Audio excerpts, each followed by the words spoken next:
Hey guys, TripleB here! We've just concluded week 7 of the budget build battle tournament over on Limitless, so if you're keen for some single prize shenanigans, there'll be a link in the description down below so you can get involved in it. But we're going to be covering the top 8 decks that have just sealed, well, I guess the deal and made it to the top 8, including the first deck, which is Okidogi, getting 8th place. Also, I'm recording this live over on Twitch, so you might be seeing some Goombas pop up. That's people joining the Goomba gang, hitting that follow button. You can do the same on YouTube by hitting subscribe, or just head on over to Twitch too, and you can catch me live. I do stream Wednesdays and Friday nights, Friday being the night that we do this, and we'll be starting a North American tournament of this as well, Friday nights for them. For this Okidogi list though, very impressive deck. We've seen it make top 8 multiple times and people keep bringing it week after week. You've got Okidogi, who has Adrenal Brain power. When it has a dark energy attached to it, its attacks are going to do 100 more damage and increase its HP by 100, making it a 230 HP beefy boy that can swing for 170 damage using Good Punch. He's a good boy, but he's going to hit you really hard.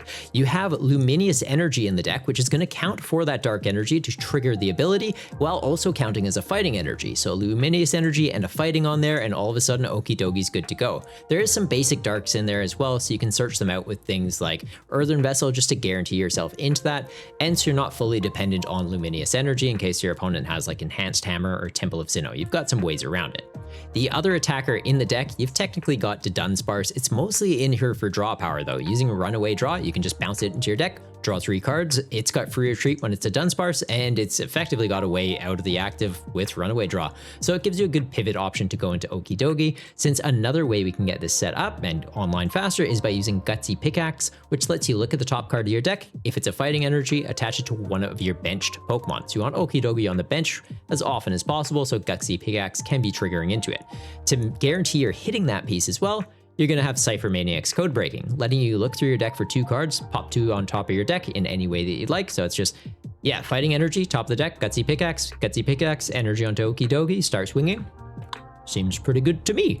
Also, since Okidogi is dependent on that dark energy, there's some other things that really like dark energy. Main one being Monkey Dory, whose Adrenal Brain ability allows you to move 3 damage counters from one of your Pokemon onto one of your opponent's Pokemon, effectively healing your stuff while hurting your opponent. So if they have low HP things that you want to take off their board, like maybe some baby Pokemon that have 30, like this Cleffa, who we also run, yeah, Monkey Dory can take that out. It's also meaning that Okidogi can be tanking some hits. You've got ways to beef him up a little bit more, so puts him into a higher damage cap and can be setting up numbers. Hitting 170, maybe you're into something that has 200 HP. That's fine, Monkey Dory is going to help you. To boost up the Okidogi though, you've got Luxurious Cape. You can get a further 100 HP, so you can effectively have a 330 HP basic Pokemon swinging for 170. Pretty sick. Does make you give up 1 extra prize card though, effectively turning you almost into like an EX or a V, which don't normally see play in this format because there's no rule boxes allowed. It's a little bit of a gray area with this one though, introducing 2 prize Pokemon into the format. You also have Rock Chestplate, which can be attached to a fighting Pokemon and makes them take 30 less damage from attacks, beefing up your Okidogi, and when you combine that with Lake Acuity, you're going to be taking 50 less damage from attacks, making you very bulky. And another way to boost up your HP is with Bravery Charm, giving you an extra 50. So similar to Luxurious Cape, a little bit less, but it means you can effectively have, well, 3 tools that are beefing you up. To make sure that you're being able to recur your Okidogis though, you've got things like Night Stretcher, so this gets knocked out, you bring it back since it is basically your only attacker in the deck. You also then have Heavy Bowl in here somewhere, there we go. So if you prize one, you just get it out. I feel like it's a pretty solid deck. Having a big guy gets set up pretty quickly. Great deck if you're new to the format and want to give it a try, and also great deck if you're just really good at the game and want something that's really consistent and does big numbers and has big health. So yeah, highly recommend trying out the deck. In 7th place, we are seeing Nikki's Giraffes. Yeah, Giraffes. Farigaraf made it into the top 8, and not even the top 8, top 7 technically. Its attack 1 Deerful Rumble is going to do a multiplier of 40 for each of your stage 1 Pokemon in play, meaning if you can get 6 in play, you're doing 240 damage. That's a pretty big number when you're playing in a single prize format. You're going to be taking out effectively everything. Even that Okidogi we talked about that can get up to 330 HP, you hit him for weakness, so yeah, he's going to be having a bad time when you get this on board. To make sure that we are filling up our bench with stage 1s, you're obviously running a bunch of stage 1s. We've got Thwacky, who has Boom Boom Groove, combines wonderfully with Dipplin, who has Festival Lead, so one there's a Pokemon with Festival Leave in the active, Thwackey can just get any card out of your deck, just making sure that you're getting into key pieces you need. With the Festival Lead ability, when you have the Stadium card Festival Grounds in play, you can attack twice. So you're going to fill up your bench with a bunch of Pokemon. You can use Do the Wave for 1 grass energy that can effectively get up to 100 damage. You have a full bench, 20 damage for each of your guys on the bench, you swing twice. If you want to take out low health targets, like something that has 90 HP, you tap it, you attack again, you take out another low HP guy, you're good.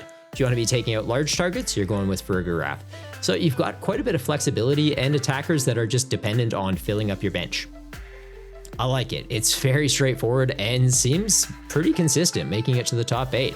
Another stage 1 Pokemon to include in the deck, boosting up your Farigaraf's damage, you've got Rabsca. It's going to give you some bench protection, so it protects your bench Pokemon from damage, and it's also going to prevent any effects done to them by attacks. So that means like Devolution TM, if your opponent's trying to do some spread damage to you, like if they're using Hisuian Braviary or Sableye that want to be putting damage counters onto your board, this is going to say, not to my bench. You're not touching my bench. Or if they're using something that wants to do spread damage, like Dragapult, that spears 100 damage by ditching a Dreepy, not to the bench. You just can't touch it. Rabsca's head, no. So yeah, respect it. Solid play.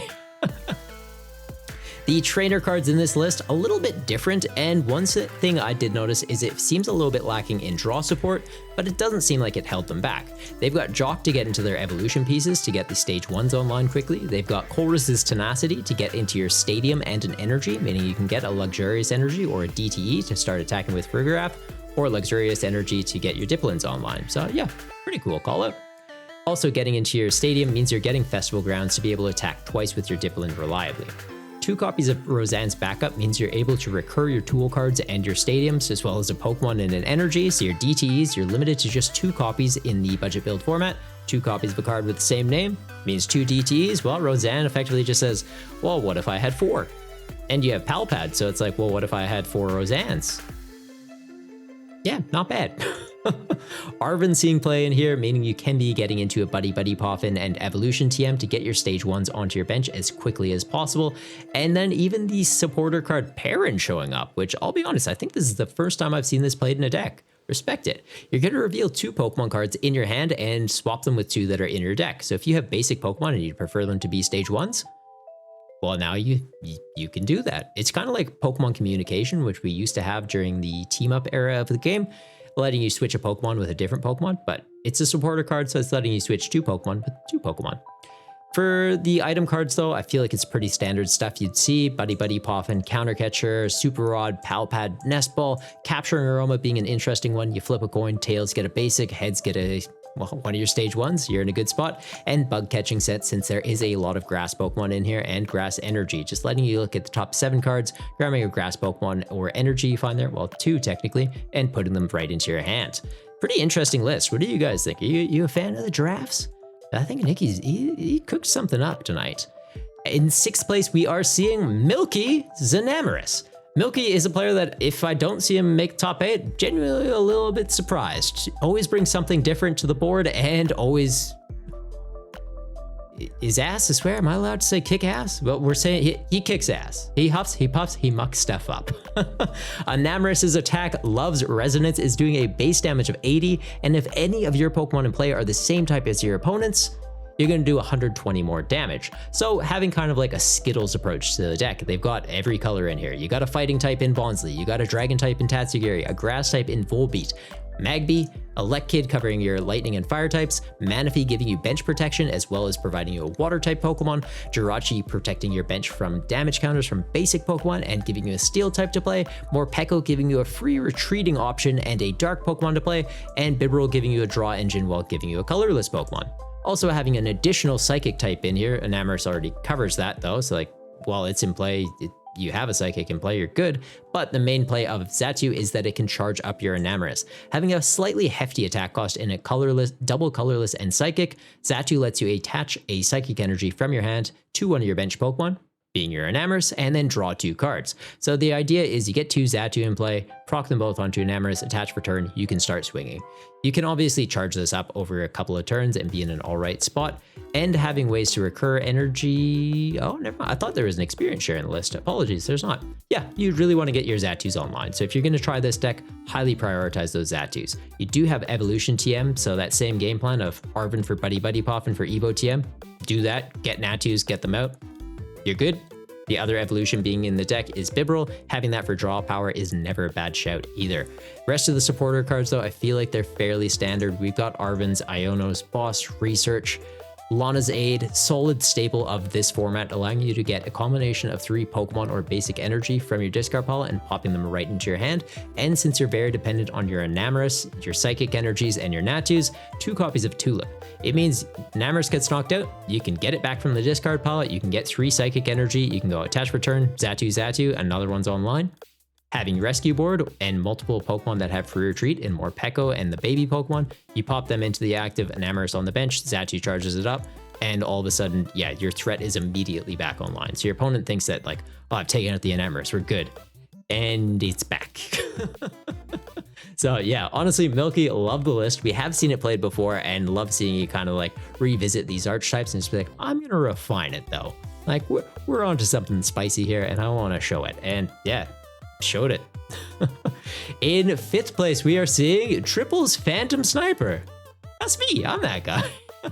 So yeah, I did revisit Dragapult this week. Been kind of overcooking list the last 2 weeks. Like hadn't taken a lot of time in to put into deck building and was like, you know what? I've tested this before, I like it, I'm gonna revisit it, and honestly, love the list. Dragapult's attack Dragon Launcher lets you discard any number of bench Dreepy you have in play and do 100 damage to each of your opponent's Pokemon for each Dreepy you discard. So if there's 3 Dreepy on your bench, discard 3 Dreepy, you get to pick 3 of your opponent's Pokemon and go 100, 100, 100.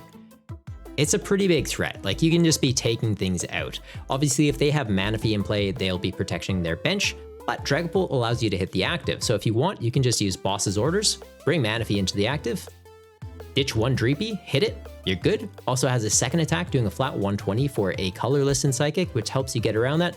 And to make sure that Manaphy's not coming back, yeah, we got Lost City. It's going in the Lost Zone. I'm dealing with it once, it's not coming back, and then your bench is just like fair game. The other way we have to deal with Manaphy is, well, Froslass. So Freezing Shroud is going to put a damage counter on each Pokemon in play that has an ability. This does get ours and our opponents, but it's basically like, hey, Froslass is in play. That Manaphy has a expiry date on it now. You have 2 of these in play, it's 2 damage counters, comes back, 2 damage counters. They have 30 health left. It'd be great if we had a way to put 3 damage counters on them, and we do because we're running Monkey Dory in this list too. Get a Dark Energy on there, you can move 3 damage counters from one of our guys. Froslass is going to be hurting Monkey Dory, so they've taken 4 onto that Manaphy. We've taken 4 onto our Monkey Dory. We put 3 of those onto their Manaphy. It's gone, and then Dragapult just goes, all right, your bench is fair game, and we take 3 knockouts ideally. You can have some very explosive turns in this game. Monkey Dory isn't just in here to move damage counters around though, as it can technically attack. We have Psychic Energy in here. Colorless and a Psychic, you can do 60 damage, you can confuse your opponent's Pokemon. It's doing some decent chip damage. We're moving damage counters with Adrena Brain, which can effectively get us doing 90 per turn, and being confused does mean your opponent has to flip a coin to see if they can get an attack. If they fail it, they're taking 30 damage, so it does put them in a situation where they likely want a hard retreat or find a switch card to get around that, and can make them be burning resources or risking it and being like, I hope I hit heads or you're gonna beat me up. And yeah, we sure are. To get that charged up though, we do have Xatu. So same thing that it did in the Enamorus list, it's doing it in here. We're going to be getting a Psychic Energy from our hand onto one of our bench guys. In this case, it's going to likely be going to a Monkey Dory, potentially onto a Dragapult just for the draw power effect. Something I did gloss over though with Dragapult, it evolves from Dracloak being a solid stage 1 support Pokemon.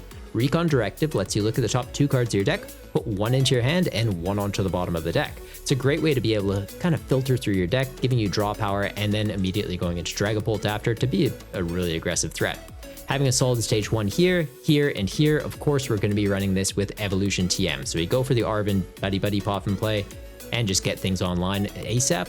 If you have 2 Snow Runs in play and can get the Evo TM off, we can be getting Froslass counters out as early as our first turn of the game if we're going second, which is pretty aggressive.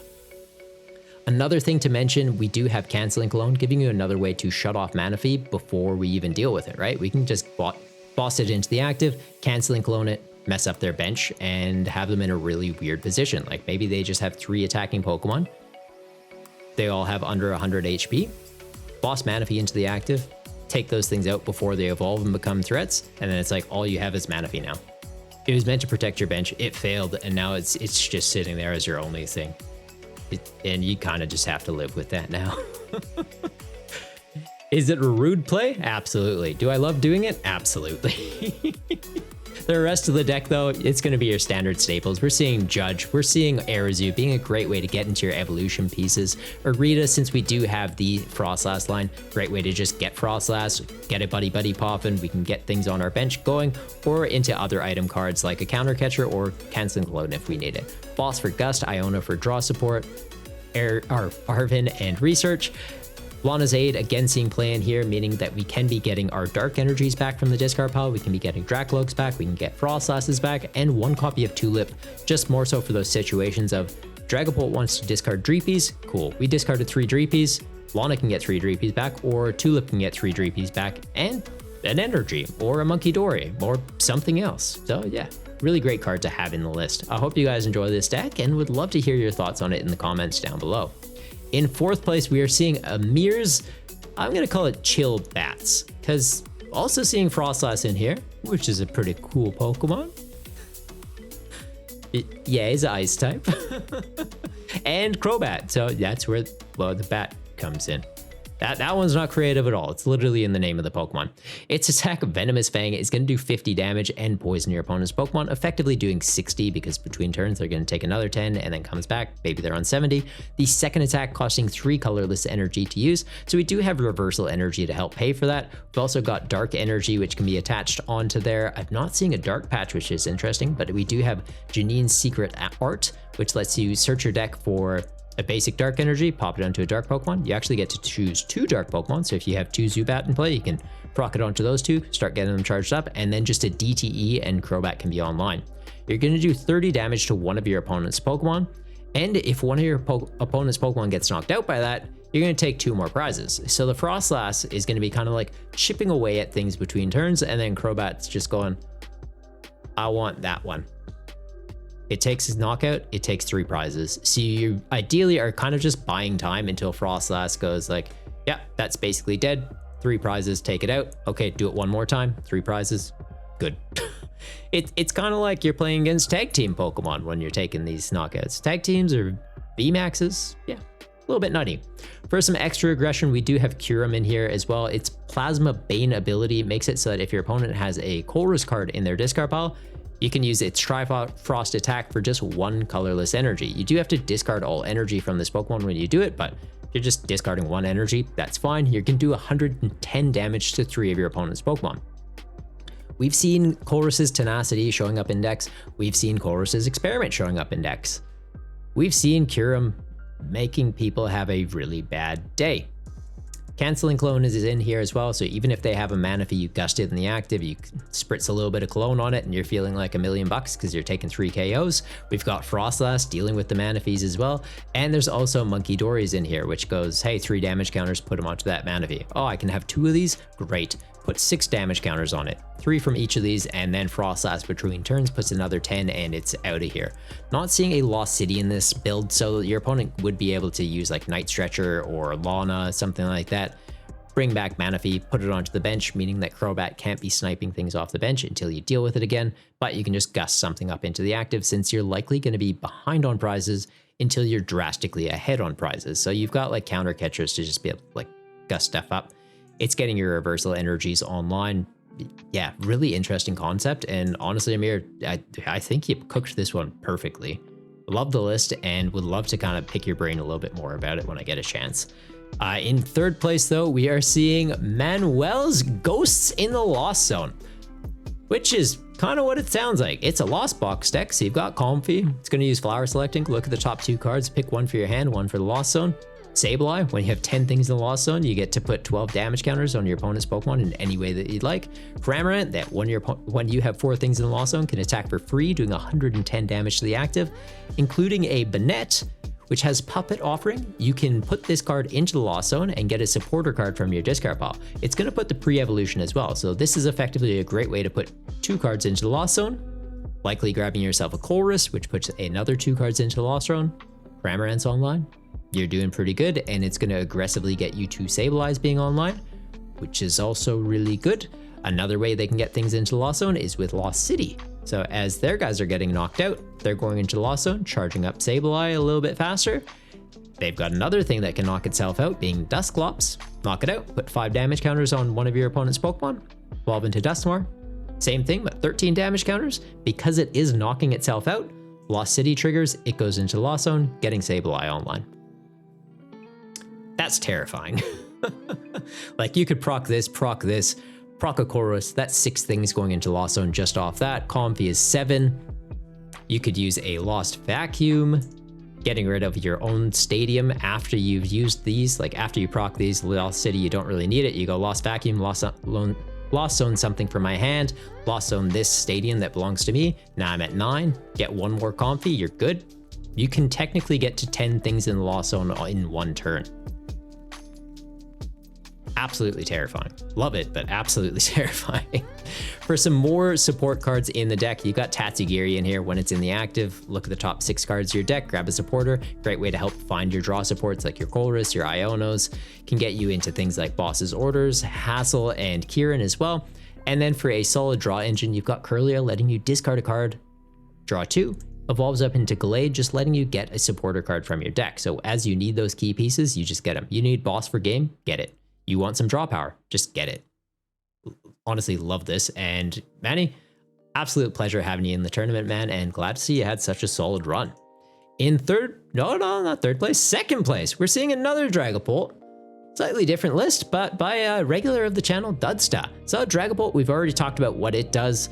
The other cards in this deck, though, he was running with an Espathra as a secondary attacker. Its ability Stance makes it so that when you play this Pokemon from your hand to evolve one of your Pokemon, you can prevent all damage and effects of attacks from your opponent's Pokemon done to this. It's like Devolution TM, that's an effect. Damage counters, that's an effect. Poison, Confusion, Sleep, effects. Damage, well, that's when they try and hit you in the face. You got, no, I'm good. This would also prevent bench damage. So if you're playing up against a spread deck, like in a mirror match against another Dragapult, and you're like, they're gonna try and shoot 100 damage at my bench.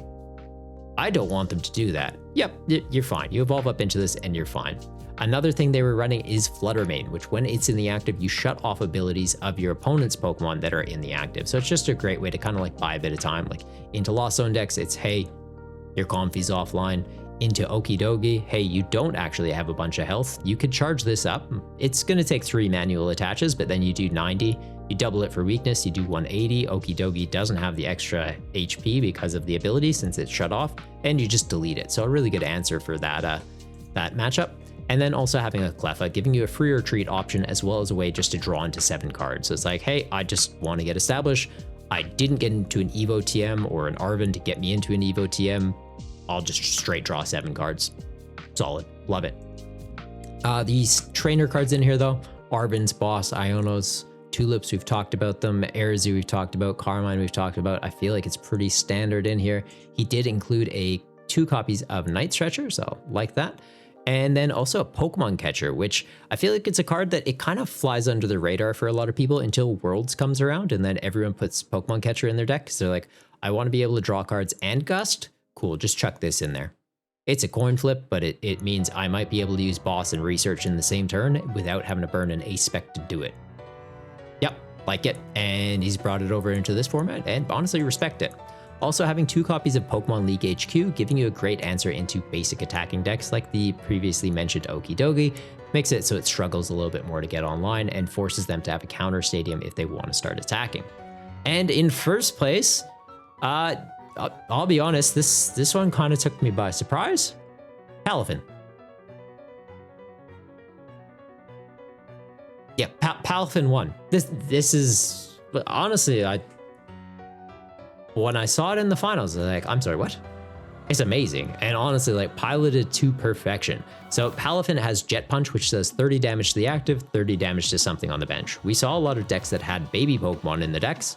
They have 30 HP. It's, hey, I can Jet Punch, soften up something in the active, and take that out off your bench, start getting prizes early, or you're just softening up two things, right? Like if they have pre-evolutions that have 60 HP, you're kind of putting an expiry date on them of, hey, you need to evolve that next turn or it is gone. The second attack on there being Justice Kick. You do 210 flat damage for 2 water energy. Kind of cracked. So they obviously have to have a second condition needing to be met to do that. If this Pokemon didn't move from the bench to the active spot during this turn, the attack does nothing. So you need to be able to reliably pivot this around. So he's got Switch in here, he's got Rescue Board in here. Something I'm honestly a little surprised didn't show up in this list is Abra, since you can get that into the active, bounce it into your deck. So it's like Palafin, Switch, going to Abra, you could bounce that, but with 2 copies of Rescue Board, I think the idea was like, you're usually using Switch to get Palafin out of the active, and then hard retreating for free off Rescue Board, or going into something with free retreat like Cleffa. Have Tatsugiri, so that's usually the one that you're pivoting to the active to help get you into another supporter card to get going. Having a Squovit comboing amazingly with Bibarel, Squovit making it so that you go down to a 1-card hand, and Bibarel making it so that you refill it to 5. So you could use it as a supporter, like Research, you get into 7 cards, use all of them that you can, Squovit kind of resets your hand, and then Bibarel refills it. So love seeing that combo, and honestly, whenever it shows up in decks, it's just like, yeah, you know what's up. That's consistency. Rest of the supporter cards, though, I feel like are things we've talked about. And for the TMs, we're seeing Devolution TM in here. So Jet Punch, you can be softening things up and then just like devolve them. You're in a good spot. Evolution TM, we've already talked about multiple times. And then Turbo Energize. This one's, I like it. Honestly, it's solid call out. So it just costs 1 energy. If you're going second and already know that you have the evolution pieces you need, going into Turbo Energize just means I can charge up another Finizen, right? Like you need 2 energy for the second attack. So it's, I have a Finizen in the active, or I have like a Tatsugiri in the active. It's going to get 2 energy onto a Finizen, and that's immediately a threat. You also have experience share. So once you have those energy in play, like you've got 1 Palafin set up, chuck an experience share on a Finizen. This one gets knocked out. This one gets charged up. You're putting this into the active, pivot into this once it evolves into Palafin, you're good. Lots of ways to recur things from the discard pile. So Night Stretcher, Palafin goes down, Palafin comes back. Lana's Aid, Palafin goes down, Palafin comes back. Yeah, I like it. And honestly, seeing something like this make it to the finals and take down the finals is kind of why I love this format so much. Like every week, we're seeing a very different top 8. It's a format that rewards creativity and encourages deck building kind of like refinements. Any Pokemon should have a shot in this format. Like if there's a Pokemon you really like and you're like, I want to play this, but it doesn't keep up with the standard format. Like if you really like Infernape as an example, it's probably not going to go toe to toe with something like Charizard EX.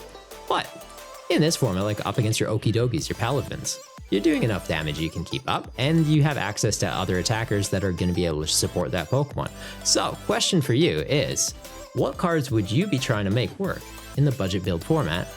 And when am I going to be seeing you come out to the tournament? We're running a tournament every Friday night in Australia, so in the Oceania time zone, which there's going to be a link in the description down below for that. And I'm also starting to run one in North America as well. So if you're keen to try this out, well, we've got a time zone for you. Hope you enjoyed the video. If you haven't already, make sure to hit that subscribe button to keep up with the content. There'll be a link to the description of the video as well to take you over to Twitch so you can catch me live. But till next time, stay golden, you Goombas.